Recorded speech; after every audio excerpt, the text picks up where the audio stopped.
Elon Musk. Who is this person? I know he flies rockets and he makes electric cars. Now this Twitter stuff. He was buying Twitter. Maybe you're not even on Twitter, but he was buying Twitter and then he wasn't buying Twitter. And then there's arguments about it. And I wake up yesterday and I roll over and I look at my phone and he's buying Twitter again. Joining me now, my friend Greg Price, Senior Digital Strategist, X Strategies LLC. Greg, I thought he wasn't buying it. He was buying it. Now he's buying it. What happened? Well, so he signed a contract to buy it that made him contractually obligated to buy it no matter what. What he did was he took Twitter to court because he saw that they were hiding the number of bot accounts that were on the platform. And essentially what his goal was to try and expose that and potentially buy Twitter at a lower rate. But, apparently he's buying it at the same with the same amount per share that he did when he signed the contract. So who knows what happened, but it looks like it's finally happening sooner than we thought.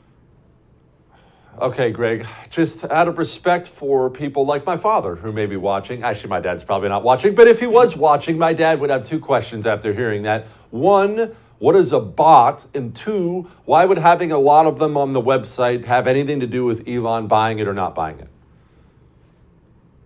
No, a bot is essentially just like a fake account.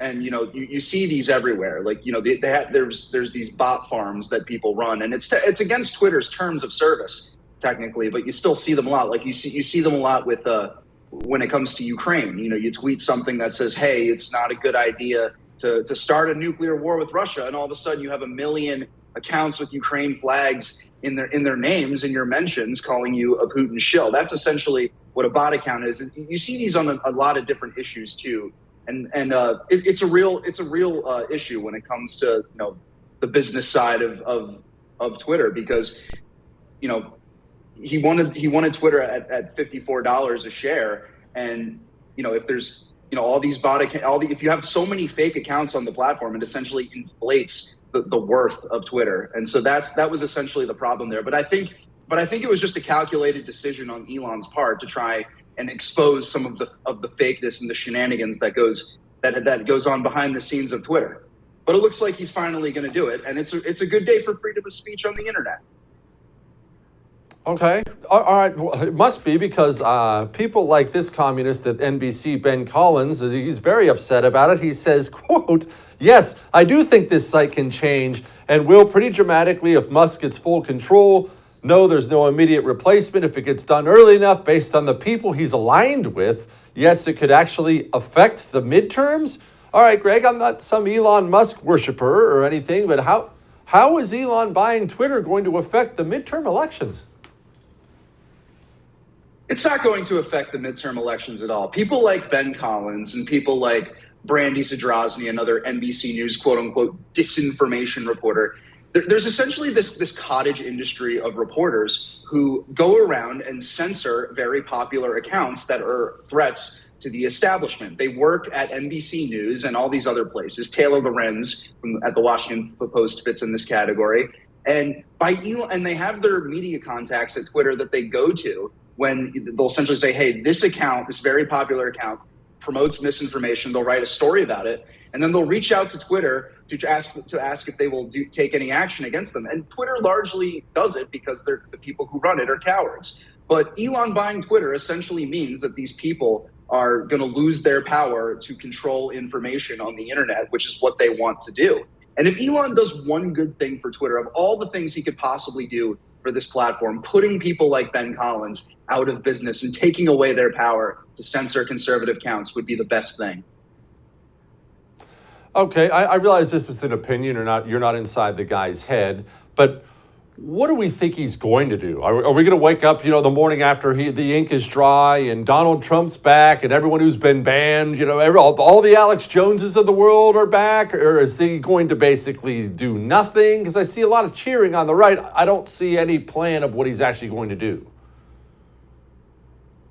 Yeah, I mean, it's impossible to know what he'll actually do. I think the biggest thing that he's going to do when he takes over is establish an actual system of content moderation that Twitter has to follow.